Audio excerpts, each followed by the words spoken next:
2월 셋째 주 주일 예배 참여하신 여러분을 축복합니다. 2024년 설교는 1년간 공관 복음을 가지고 집중적으로 설교하고자 합니다.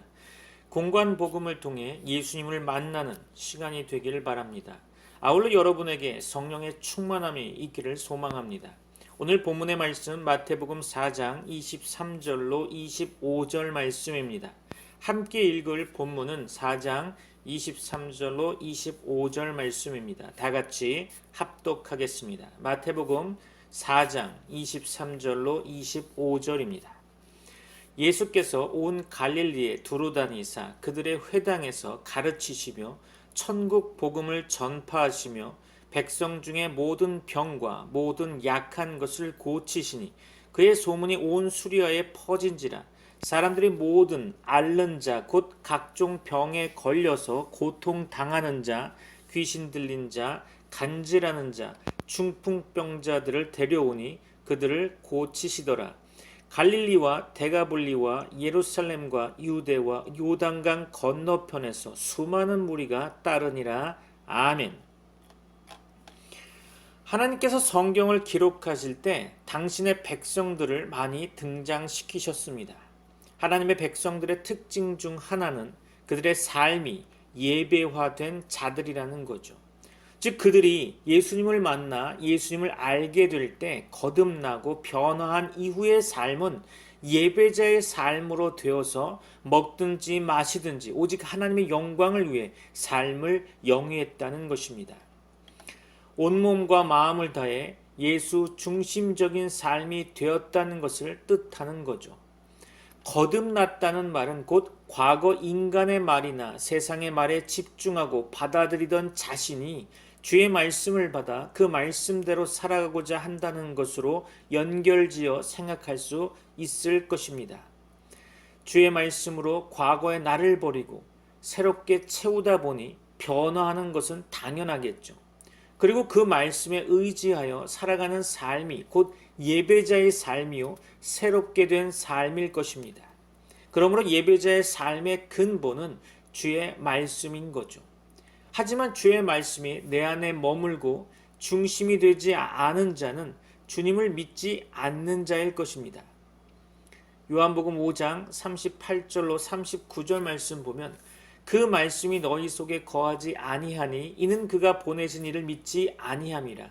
너희가 성경에서 영생을 얻는 줄 생각하고 성경을 연구하거니와 이 성경이 곧 내게 대하여 증언하는 것이니라. 아멘.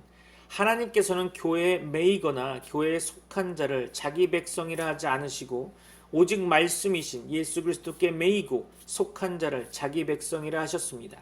그리고 이들을 의인이라 칭하셨죠. 우리가 교회에서 이런저런 직분을 가지고 있다고 해도 하나님의 백성이 아닐 수 있다는 것입니다.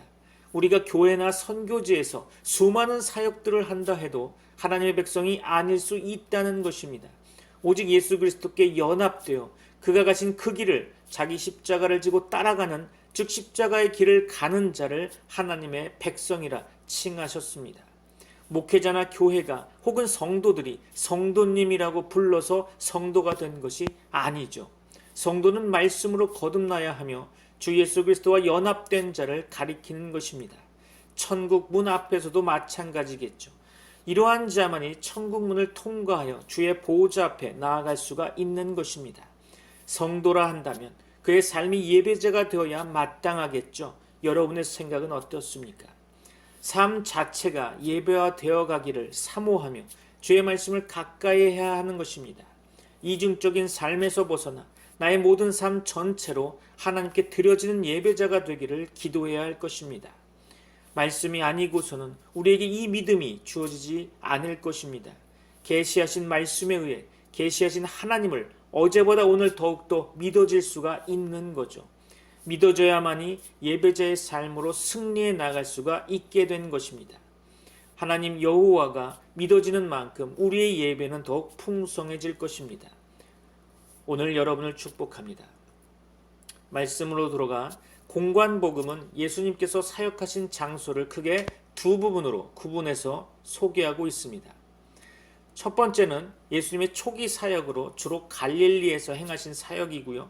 두 번째는 예수님의 공생의 후반부 사역으로 주로 예루살렘에서 행하신 사역입니다. 그런데 오늘 본문은 예수님께서 갈릴리 지역에서 주로 사역하셨던 공생의 초기에 어떠한 사역을 하셨는지를 간결하면서도 명확하게 보여주고 있습니다. 마태복음 4장 23절 말씀을 한 목소리로 읽어보겠습니다. 마태복음 4장 23절 오늘 본문의 말씀이죠. 예수께서 온 갈릴리에 두루 다니사 그들의 회당에서 가르치시며 천국 복음을 전파하시며 백성 중에 모든 병과 모든 약한 것을 고치시니 아멘. 예수님께서 온 갈릴리를 두루 다니셨습니다. 갈릴리는 어떤 특정한 동네를 말하는 것이 아닌 듯합니다. 갈릴리는 넓은 범위를 나타내는 지역 이름인 것이거든요. 갈릴리 지역의 배경을 살펴보면 반지, 원, 골이란 뜻으로 팔레스타인 북부 지역 갈릴리 호수를 끼고 있는 산지를 가리키는 단어로 쓰여집니다. 이스라엘의 가나안 정복 후에 납달리 지파에게 주어졌죠. 하지만 정복 후에도 아모리 히위 족속 등 많은 가나안 원주민들이 잔존했었던 지역입니다. 포로기 이후에는 요단강 서쪽 곧 사마리아 북쪽의 전 지역을 일컫는 말로 갈릴리가 사용되기도 했죠. 갈릴리 호수를 포함하고 있었기에 수상교통이 발달했겠고요. 여러 문화들이 유입되어 많은 문화적 유산을 남긴 지역이기도 합니다. 한편 이곳은 이방 지역과 인접해서 구약에는 많은 가나안 족속들이 거주하고 있었죠. 이방인들의 침략도 잦았습니다. 이런 관계로 신약 시대에는 아예 갈릴리 지방을 이방의 갈릴리로 부르기도 했죠. 이런 배경 때문에 갈릴리 지방은 이방인과의 혼혈인들도 많았고요. 언어 역시 방언들이 유난히 많았던 지역이었습니다. 그래서 갈릴리 지방 사람들은 정통 유대인들로부터 무시당하기 일쑤였죠. 또한 수도 예루살렘에서 많이 떨어져 있는 산악지대라는 지리적 지형적 특성 때문에 로마 시대 때는 혁명가나 반란자들이 이곳을 근거지로 활동하기도 했습니다. 하지만 예수님께서는 이렇게 소외된 곳을 마다하지 않고 친히 찾아오셨다는 거죠. 이곳은 예수님께서 성장하신 곳이며 그분의 공생의 기간 동안 복음 전도 사역의 주 무대가 되기도 했습니다. 곧 예수님께서는 이곳에서 제자들을 부르셨고 많은 기적과 이적을 베풀기도 했습니다. 또한 이곳에서는 예수님을 섬기며 따르는 많은 신실한 성도들이 배출되었고요. 예수님께서는 부활하신 후 이곳에서 고기 잡는 제자들을 다시 찾아오시는 등 갈릴리는 예수님의 지상 생애와 밀접한 관련이 있는 역사의 현장인 거죠. 오늘 우리가 마태복음 4장에 등장하고 있는 나사렛, 가버나움, 벳세다, 스불론, 납달리 등 이 모든 지역이 다 갈릴리에 속해 있는 지역임을 우리는 알아야 하겠죠. 이뿐만은 아니죠. 수많은 동네가 갈릴리라는 지역에 포함되고 있습니다. 예수님께서 온 갈릴리를 두루 다니셨다는 의미를 그냥 대충 지나서는 안 되겠죠. 로마 시대에 활동했던 유대인 역사가 요세푸스는 예수님 시대 갈릴리에는 약 200개 이상의 성과 마을이 있었다고 기록하고 있는데요. 예수님은 그 모든 성과 마을을 대부분 다 찾아다녔다고 기록하고 있습니다. 여러분, 예수님께서 갈릴리의 모든 동네를 다 찾아다니셨다는 것은 굉장한 의미가 있겠죠. 여러분 한번 상상해 보실래요? 지금까지 갈릴리에 살던 사람들이 하나님을 만나기 위해서는 어디로 가야 했을까요? 예루살렘으로 가야 했겠죠. 예루살렘 성전으로 가야 하는 것 아닐까요? 요한복음 4장을 보면 예수님께서 사마리아 여인과 대화를 나누는 장면이 나옵니다. 사마리아 여인이 예수님께 질문을 하죠. 유대인들은 예루살렘 성에 가야 하나님을 만날 수 있다고 이야기하고 사마리아인들은 사마리아 성에 가야 하나님을 만날 수 있다고 이야기하는데 도대체 어디를 찾아가야 하나님을 만날 수 있냐 하는 것입니다. 여러분, 사마리아 여인의 이 질문은 단지 논쟁을 위한 질문이 아니죠. 지금까지 마음 깊은 곳에서 꼭 알고 싶은 질문일 것입니다. 자신은 사마리아 사람인데 사마리아 사람들은 조상 대대로 사마리아 성에서 하나님께 예배했습니다. 그 사마리아 여인도 예배를 위해 사마리아 성으로 찾아갔을 것입니다. 하나님을 만나기 위해 그 장소를 찾아갔겠죠. 그렇게 찾아간 사마리아 성에서 아무리 예배를 드려도 하나님을 만나지 못했다는 것이죠. 그러니 그 여인의 마음속에 유대인들이 이야기하는 것처럼 사마리아 성이 아니라 예루살렘까지 찾아가야 하나님을 만날 수 있는 것이 아닌가.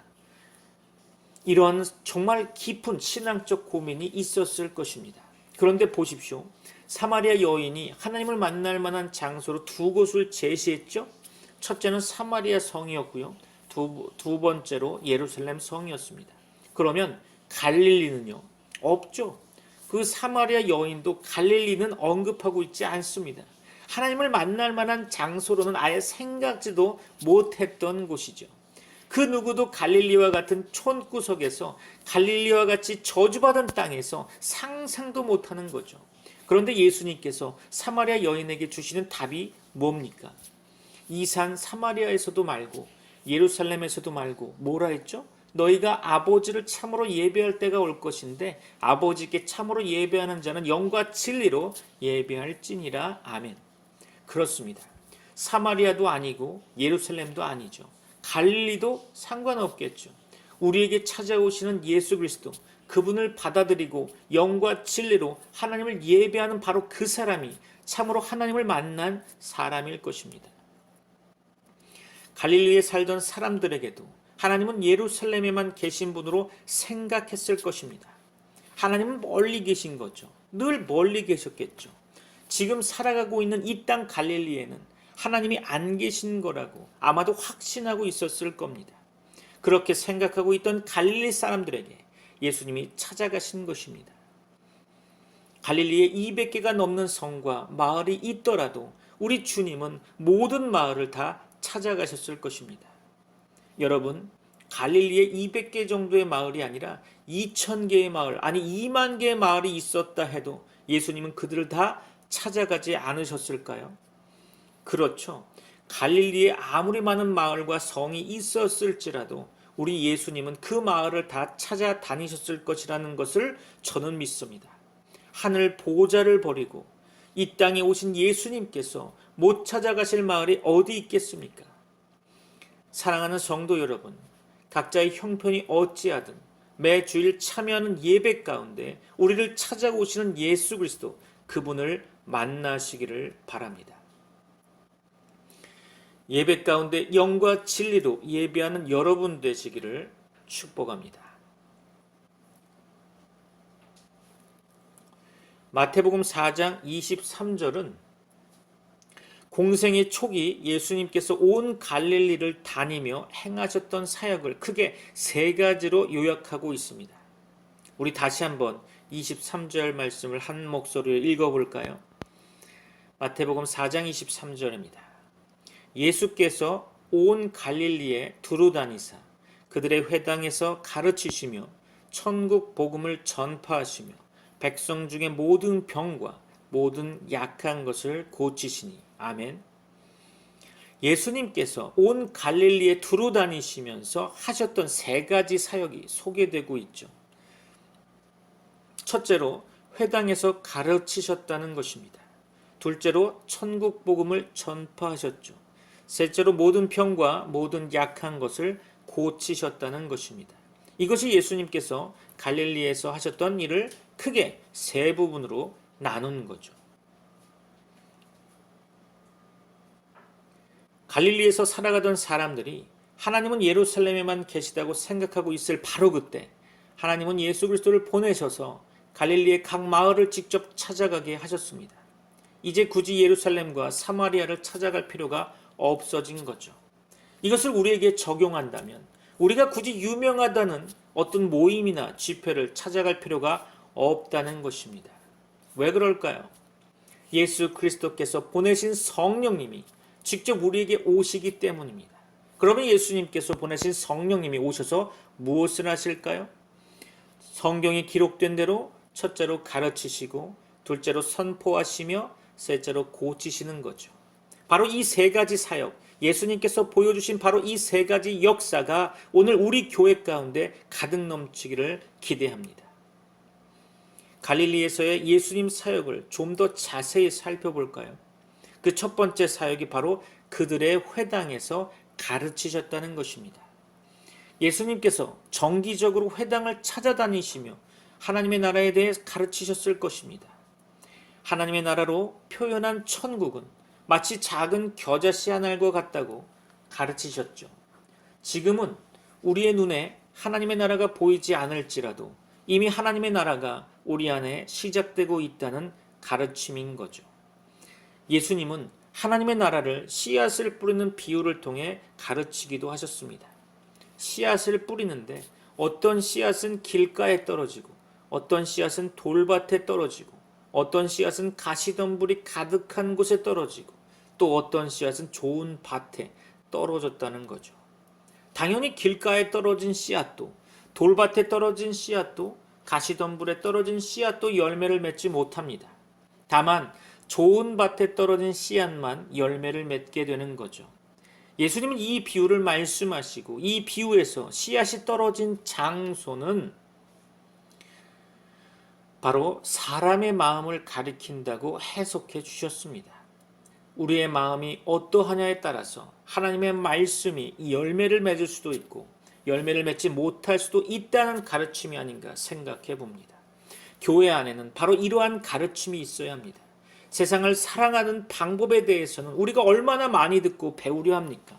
자기계발서와 경제서적이 그리 잘 팔리는 이유에서 추정해 볼 수 있습니다. 그런데 우리 안에 하나님의 말씀을 진지하게 배우려는 열정이 있습니까? 없다면 말이 안 되죠. 우리가 성도라고 우기고 있는데 성도가 성도다워야 하는데 참 민망하죠. 하나님의 말씀을 진지하게 배우는 시간 없이 어떻게 크리스천으로 살아간다고 자신할 수가 있습니까? 여러분, 끊임없이 말씀을 묵상하고 배우십시오. 하나님의 말씀을 진지하게 배우려는 열정을 품으셔야 합니다. 하나님의 말씀의 진리가 무엇인지 더욱 깊이 알아가려는 열망이 여러분들 가운데 넘쳐나길 소망합니다.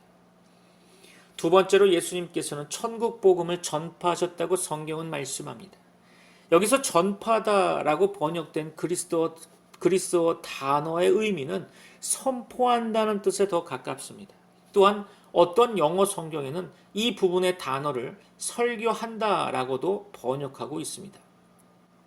다시 말해서 처음부터 마지막까지 다 설명하고 설득하는 것이 아니라 선포한다는 것입니다. 전도는 설득하는 작업이 아닙니다. 전도는 설명하고 선물 주는 행위가 아닙니다. 그냥 선포하는 것입니다. 듣든지 아니 듣든지. 그런데 우리가 간과하지 말아야 할 것은 정확한 복음의 선포가 중요하다는 거죠. 내용이 없이 떠드는 잡담이 아니라 진정한 복음을 전해야 한다는 것입니다. 세례 요한이 사람들에게 복음을 선포했습니다. 회개하라, 천국이 가까이 왔느니라.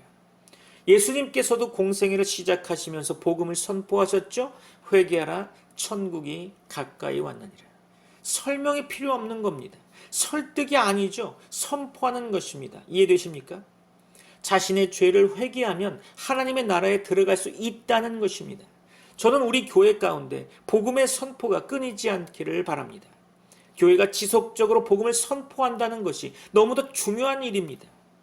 그리고 두렵습니다. 오염된 복음을 전하는 것이 아닌지, 순전하게 말씀대로 전하고 있는 것인지 늘 두렵고 떨림으로 말씀을 대하고 증거하고 있습니다. 저를 비롯한 목회자들이 하나님과 사람 앞에서 한 채 오류도 없이 감히 하나님의 말씀을 선포한다고 할 수는 없겠죠.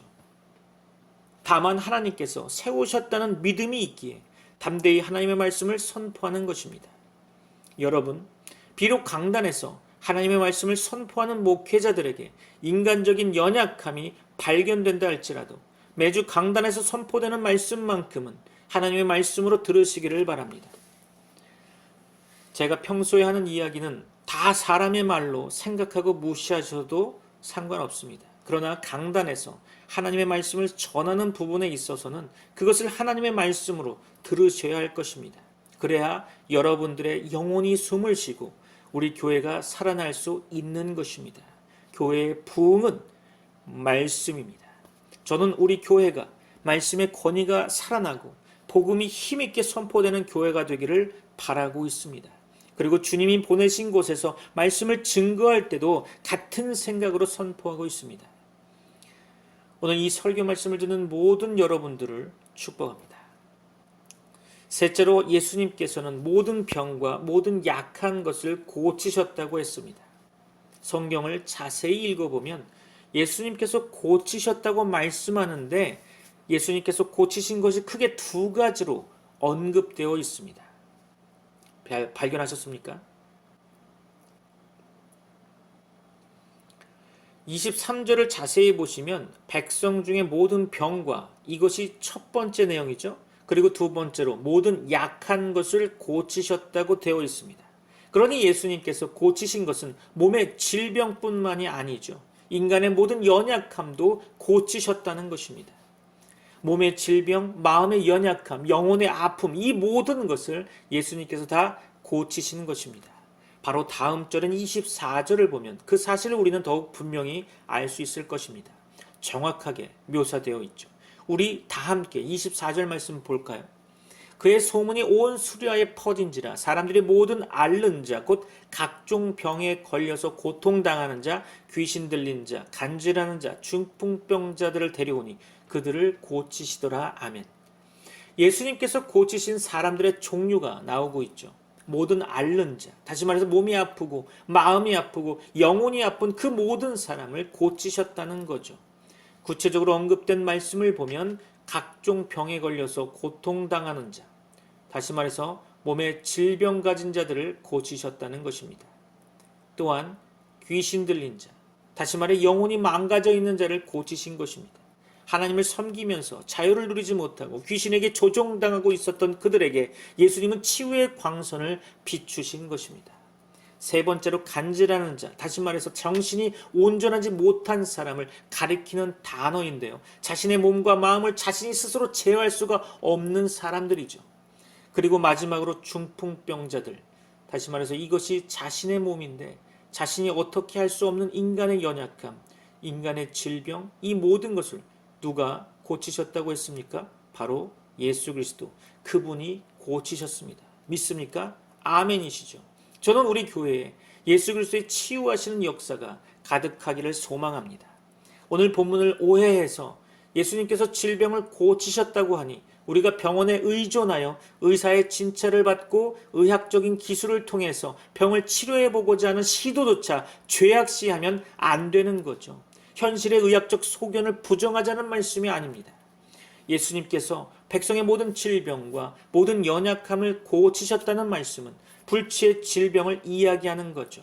당시 사람들에게는 치유의 소망조차 가져보지 못하고 그냥 죽음을 바라보고 살아가는 사람들에게 복음 되신 예수 그리스도께서 치유함으로 그들에게 현실의 소망을 주신 것입니다. 지금 여기에 등장하는 귀신 들린 자, 간질하는 자, 중풍병자, 이들은 지금도 크게 다르진 않지만 2000년 전 유대 사회에서는 불치병 중에 불치병으로 인생을 살아가려는 소망조차 소멸된 사람들이라는 사실을 잊어서는 안 될 것입니다. 그러니 감기가 걸렸는데 하나님께 기도해서 나았다라는 그런 정도의 경우로 예수님의 치유 사역을 축소하고 오도하면 안 되겠죠. 감기는 시간이 지나면 그냥 나을 수 있는 거죠. 그런데 불치의 질병들, 아무리 의술이 뛰어나다 할지라도 고칠 수 없는 질병들, 아무리 좋은 상담가를 만나도 도저히 해결되지 않는 마음의 아픔들, 그리고 정신적 고통들, 이 모든 질병과 연약함을 우리 예수님께서는 고쳐주시는 분이시라는 거죠. 믿습니까? 이 설교를 듣는 모든 이들의 아픔이 치유되기를 축원합니다. 우리가 끝으로 마태복음 4장 25절 말씀 함께 읽으면서 마무리하려고 합니다. 갈릴리와 데가볼리와 예루살렘과 유대와 요단강 건너편에서 수많은 무리가 따르니라. 아멘. 그렇죠. 많은 사람들이 예수님께 오는 것이 당연한 거겠죠. 요즘에는 전도가 안 되는 시대라고 이야기했습니까? 아니죠. 하나님의 사역은, 예수 그리스도의 이 사역은 많은 지역에서 많은 사람들이, 수많은 무리가 따르고 있는 것을 성경을 통해 우리는 알 수 있습니다. 예수님께서 갈릴리의 각 성과 마을을 돌아다니시면서 세 가지 사역을 하셨죠. 첫째로 하나님의 나라를 가르치셨습니다. 둘째로 천국 복음을 선포하셨죠. 그리고 마지막 셋째로 인간의 모든 질병과 연약함을 고치셨습니다. 여러분, 이 세 가지는 구별되는 것이 아니죠. 따로따로 일어나는 일이 아닌 것입니다. 예수님께서 우리 삶에 찾아오면 이 세 가지 사건이 동시에 발생할 수 있다는 거죠. 하나님의 말씀을 계속해서 공부하고 싶다면, 하나님의 복음을 계속해서 듣고 싶다면 그러면 우리 삶의 모든 연약함과 질병은 다 치유될 것입니다. 왜 그럴까요? 예수님께서 우리 삶에 들어오셨기 때문이죠. 여러분, 예수님께서 오늘 여러분들의 삶에 더욱 깊숙이 들어가기를 바랍니다. 예수님께서 오늘 여러분들의 가정에 더욱 깊숙이 들어가시기를 소망합니다. 예수님께서 오늘 우리 교회에 더욱 깊숙이 들어오시기를 축원합니다. 예수님께서 들어오셔서 하나님의 말씀을 더욱 풍성케 하시고 하나님의 복음이 선포되어지며 하나님의 치유가 우리 가운데 나타나기를 소망합니다. 그러면 우리는 예수님을 따라갈 수밖에 없는 거죠. 그 놀라운 역사가 우리 가운데 넘치는데 세상의 유혹이 우리를 이길 수 있을까요? 우리에게 늘 승리가 있기를 축원합니다. 말씀을 마무리할까 합니다. 교회는 예수님의 사역을 계승해야 할 것입니다. 본문에서 예수님의 사역은 세 가지로 증거되고 있죠. 그분은 각 회당에서 하나님의 말씀을 가르치셨고 천국 복음을 전하셨으며 모든 병자들을 고쳐주셨습니다. 교회는 주님의 사역을 계승해야 합니다. 첫째, 교회는 천국 복음을 전파해야 합니다. 우리는 사람들에게 죄를 회개하고 예수 그리스도를 믿음으로 구원을 얻고 천국에 들어갈 준비를 하라고 전해야 할 것입니다. 이것은 교회의 첫 번째 임무요 사명인 거죠. 둘째, 교회는 모든 성경 말씀, 즉 하나님께서 이루신 모든 교회가 믿고 잘 가르쳐야 할 복음을 변질시키지 말고 올바르게 가르쳐야 할 것입니다. 이를 위해 우리는 성경을 많이 읽고 연구함으로써 성경에 대한 바르고 풍성한 지식을 가져야 하겠죠. 셋째, 교회는 병약하거나 가난하거나 어려운 일 당한 자를 무시하지 말고 돌아보아야 할 것입니다. 비록 우리에게 예수님처럼 병 고치는 능력은 없다고 해도 교회는 복음 전도와 말씀 교훈과 함께 예수님이 지니셨던 사랑과 긍휼의 심정으로 병약한 자나 가난한 자 그리고 어려운 일 당한 자들을 돌아보아야 할 것입니다. 여러분에게 하나님의 은혜와 복이 가득 넘치기를 축원합니다. 기도하겠습니다. 지금은 우리 주 예수 그리스도의 은혜와 하나님의 사랑과 성령님의 교통하심이 트리니티 미라클 교회 모든 권속들과 세계 교회 위에 이제부터 영원까지 함께 있을지어다. 아멘. May the grace of the Lord Jesus Christ and the love of God and the fellowship of the Holy Spirit be with you all. Amen.